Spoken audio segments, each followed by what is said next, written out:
Hi everyone, welcome to Glen Este News. I'm Holden Robinson. And I'm Sean McNamara. As you all know, this past semester's exams have been very different. Have you wondered why this is, or what have caused this? Drew Bronner has the report. You might have noticed that the exam schedule has changed this year. Exams are now incorporated into the normal school schedule. Though they have been changed over the past few years, this new exam schedule has more students talking than in the past.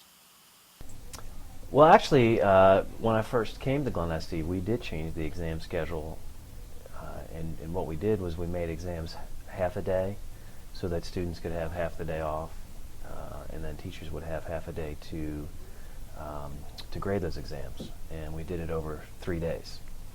So part of the discussion of moving to a quarter exam versus a semester exam was partially due to basically 1.5 days of lost instruction. So we've lost 1.5 days each time we did those exams for a total of 3 days of lost instruction. I know it doesn't seem much to you, but 3 days, it does add up.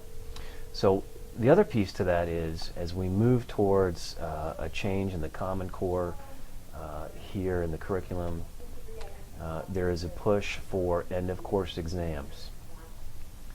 As we do quarter exams, this gives teachers an opportunity to find out right at the end of the quarter exactly where students are in terms of, are they processing the material. So the move to that is an opportunity for us to have what we call formative and summative testing. So formative assessments allows the teacher to find out exactly where students are, and then do we need to stop instruction? Do we need to go back? Do we need to repeat it in a different way? Or was it okay just to keep moving on? It's also summative in nature, which means we actually put a grade on it, and the grade is final. So that's just part of the reasons why we decided to do that. Another reason would be, I know that you all like to get out that half day, but we find that it keeps students on campus, and it's less of a hectic atmosphere for everyone involved, I think. Well, there's a certain amount of days that you can back out for seniors before graduation, so that this will not have any effect as to whether or not seniors get out earlier or later. In Progress Book, we created a new assignment type, and that's entitled Exam, and it is worth 10% of the quarter grade. So I simply need to give the test, grade it, and put in the score that the student earned, and the computer will calculate everything else. I'd rather have them at the end of each semester than each quarter. I mean, it makes it a bigger and longer test, but I'd rather do that than have to study for something really big at the end of each quarter. For third and fourth quarter, exams will be the same. For Glen Este News, I'm Drew Bronner. The varsity basketball team has been very busy lately. Nick got to interview some people and see what was going on.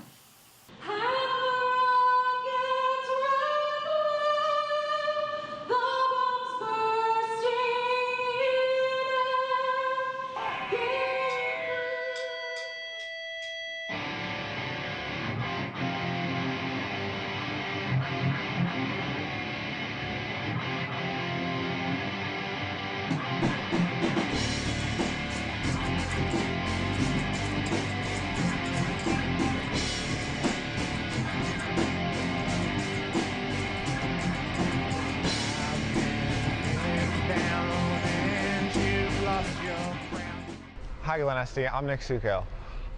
You may have heard around the school everyone has been talking about the boys varsity basketball team. I went out and asked a few people some questions about the team. Some of the questions I asked were, what were some of the team's strengths? Team unity. These guys all have been together for a long time. They've worked together. They play different sports together. So team unity, I would say, is one of the strengths of the team. We're a very well-balanced team. We play well together. We play hard every possession. Glen Este's team this year, they're doing all right. They're trying their best. They're getting around. What can the team improve on? Defense. We just need to start knocking down shots. How's the team doing so far? It's been a rough year. They've only won one game. That was the opening game against Mount Healthy. Well, there you have it, Glen Este. I'm Nick Suko for Glen Este News, and be sure to go out and support your varsity team. Thanks for that, Nick.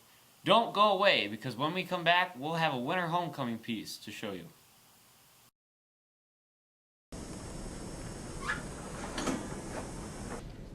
Hey! Numbnut! Stay in your seat. If I have to tell you again, I'm going to glue your rear end to the chair. Capiche? Capiche.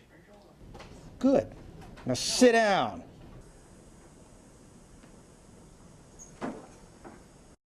He wouldn't glue my butt to the seat. That is against school rules. That would be child abuse or something. Whatever. He can't glue me to the seat. I'm going to get up again. I will go get a dictionary or something while he is not looking.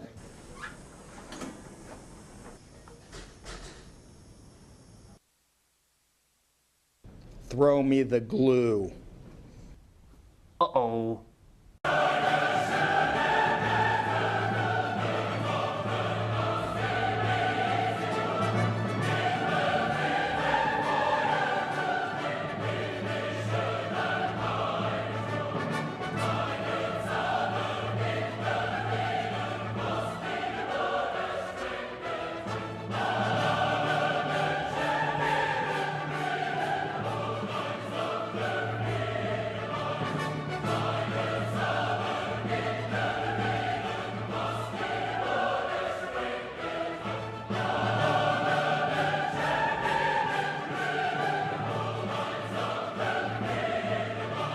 Ugh.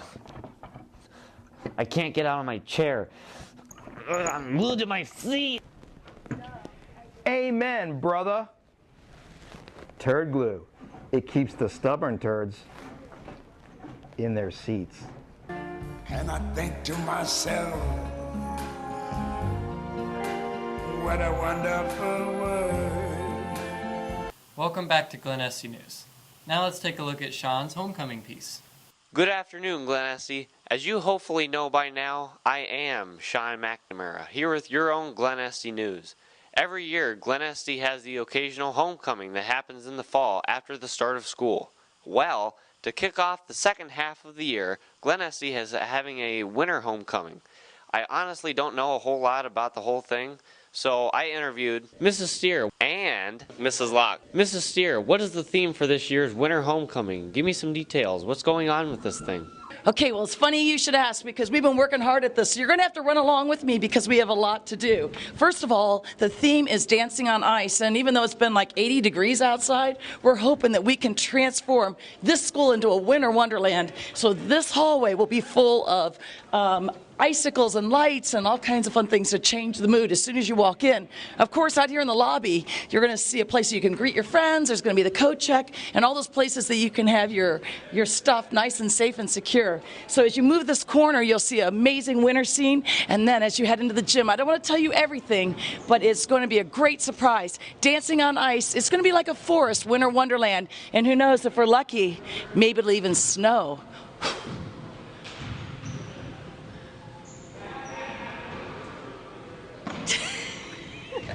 That did not work. This is the first time we've had a winter homecoming in over 14 years, and so we thought we'd bring it back. It should be fun. Everybody likes to have a formal dance. You get dressed up, you have a great time. It is January 26th from 7:30 to 11:30. The tickets are $12. And we are also honoring a princess and a queen court. Nomination forms are due in January 20th, and you can get those from my room, room 439, or the East office. The dance DJ this year is Kyle Atkins, and he was prom last year's DJ, and everybody loved him, so we're bringing him back this year. So that should be fun. If you have any questions, room 439 for me, or Mrs. Steer, room 457. And Mrs. Locke, how different will this winter homecoming be from the original fall homecoming? Okay. We're doing a lot of it the same. The court is a little bit different. We wanted to make it a little bit different from fall. The court in fall is freshmen, sophomores, juniors, seniors. This year it's just honoring juniors and seniors for the winter one. Also, which is kind of nice, with the exception you do not have to worry about paying your fees ahead of time for this dance and this dance only. Prom, you will have to worry about that, but the winter homecoming, you can just purchase tickets without worrying about having your fees paid. The theme's different. The decorating's still going to be top notch. So it should be fun. Fun. I expect a lot there, and I expect everybody to have a great time. Sure I will. Thank you, Mrs. Locke. Thank you. Well, there you have it, Glen Este. I will be there boogieing, having a great time, and hope to see you all there. This is all I have for you today. I am Sean McNamara, and we'll see you next time. That's all we have for you today, Glen Este. I am, and I always will be, Sean McNamara. And I'm Holden Robinson. See you next time.